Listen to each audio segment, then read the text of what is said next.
guys, welcome to my YouTube channel Shiv studio of law.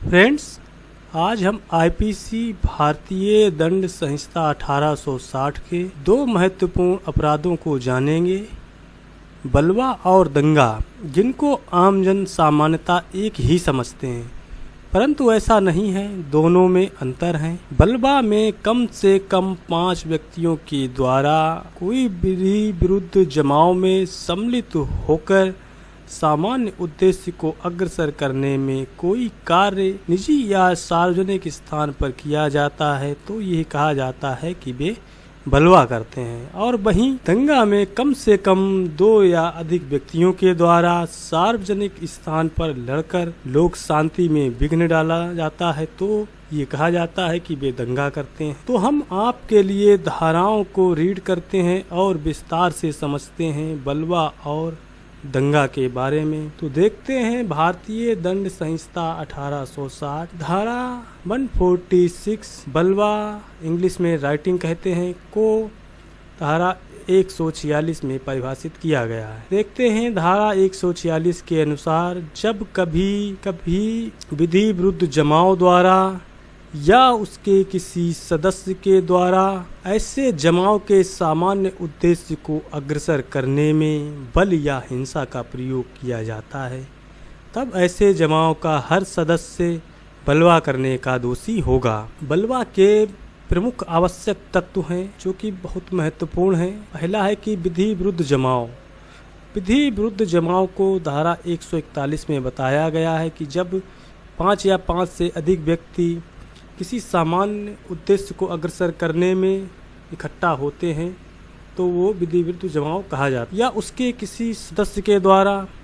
दूसरा है ऐसे जमाव के सामान्य उद्देश्य को अग्रसर करने में। तीसरा है आपका बल या हिंसा का प्रयोग किया जाता है।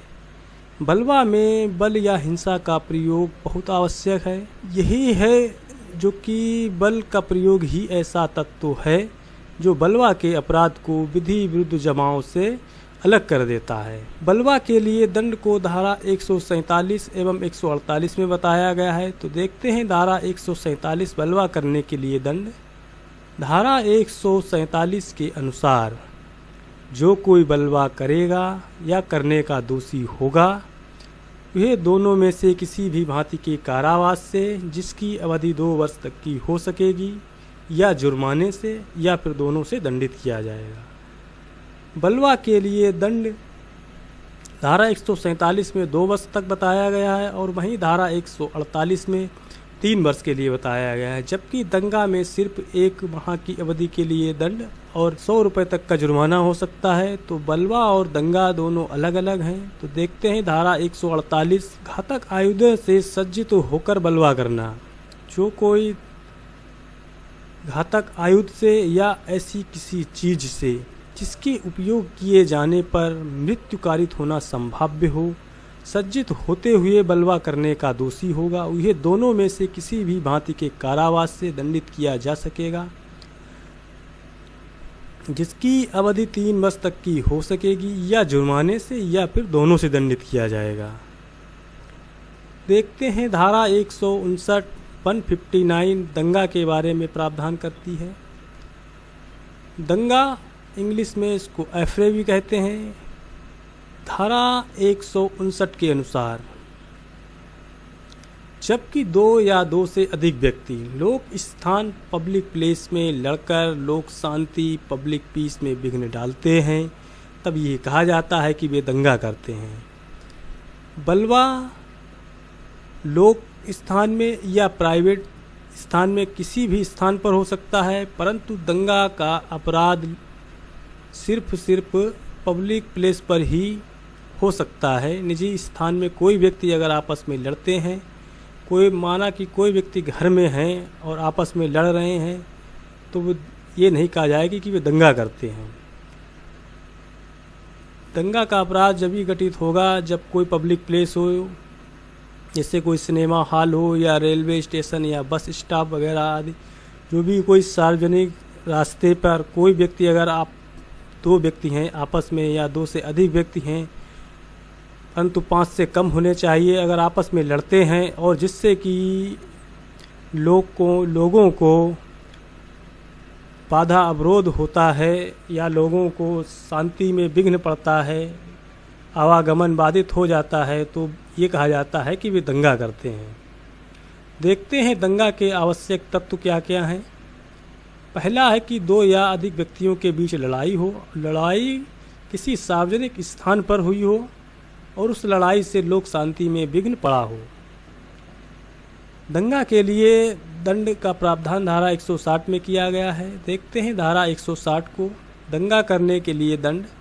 धारा 160 के अनुसार जो कोई दंगा करेगा यह दोनों में से किसी भी भांति के कारावास से जिसकी अवधि 1 माह तक हो सकेगी या जुर्माने से जो कि 100 रुपये तक हो सकेगा या फिर दोनों से दंडित किया जाएगा। तो दोस्तों, बलवा और दंगा दोनों अलग अलग हैं। बलवा में कम से कम 5 व्यक्ति होने चाहिए और वहीं दंगा में कम से कम 2 व्यक्तियों के द्वारा अपराध घटित हो जाता है। तो देखते हैं कुछ इम्पोर्टेंट अंतर को जो कि बलवा और दंगा को अलग अलग करते हैं। तो वो बलवा राइटिंग जो कि 146 में है और एफ्रे दंगा 159 में परिभाषित किया गया है। पहला देखते हैं कि बलवा के लिए कम से कम 5 व्यक्तियों की आवश्यकता होती है, वहीं दंगा में 2 या 2 से अधिक व्यक्तियों के द्वारा किया जा सकता है।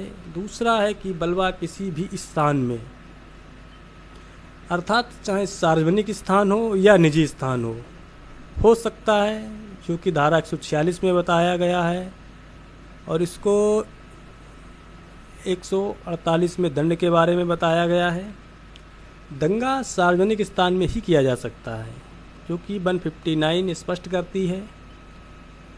तीसरा अंतर यह है कि बलवाकारी वे व्यक्ति होते हैं जो कि सर्वप्रथम विधि विरुद्ध जमाव को गठित करते हैं। विधि विरुद्ध जमाव के बारे में प्रावधान धारा 141 में किया गया है। विधि विरुद्ध जमाव के बारे में हमने ऊपर बता रखा है। दंगा करने वाले व्यक्तियों के लिए विधि विरुद्ध जमाव आवश्यक नहीं है। देखते हैं नेक्स्ट अंतर को, जो कि बलवा में 2 वर्ष से लेकर के 3 वर्ष तक का कारावास एवं जुर्माने से भी दंडित किया जा सकता है, वहीं दंगा में सिर्फ 1 महीने तक का कारावास या जुर्माना जो कि 100 रुपये तक का हो सकेगा या फिर दोनों से दंडित किया जाएगा। 5वें अंतर को देखते हैं कि दंगा से बलवा अधिक गंभीर अपराध है, क्योंकि बलवा में अधिक दंड है और दंगा में कम दंड का प्रावधान दिया गया है। देखते हैं बलवा से दंगा कम गंभीर अपराध है, क्योंकि दंगा में सिर्फ 1 महीने तक का कारावास और 100 रुपये तक जुर्माने का प्रावधान दिया गया है। वहीं पे आपको बलवा में 2 वर्ष से 3 वर्ष तक का कारावास हो सकता है और जुर्माने से भी दंडित किया जा सकता है। तो दोस्तों, आज हमने बलवा और दंगा को समझा। तो फ्रेंड्स, मैं उम्मीद करता हूं कि आपने भारतीय दंड संहिता 1860 के 2 महत्वपूर्ण अपराधों के बारे में जाना। यदि आप और कुछ जानना या पूछना या समझना चाहते हैं तो हमें कमेंट बॉक्स में लिखें और हमसे जुड़ने के लिए अपने favourite YouTube channel Shiv studio of law को वीडियो के नीचे रेड बटन को दबाकर चैनल को सब्सक्राइब करें और पास वाले बेल आइकन को दबाएं। यदि वीडियो अच्छा लगा है तो थम्स अप करें और हमारे साथ जानते रहें देश के कानून को। तो मिलते हैं आपसे अगले सेगमेंट में एक नए टॉपिक के साथ। तब तक के लिए bye bye and take care.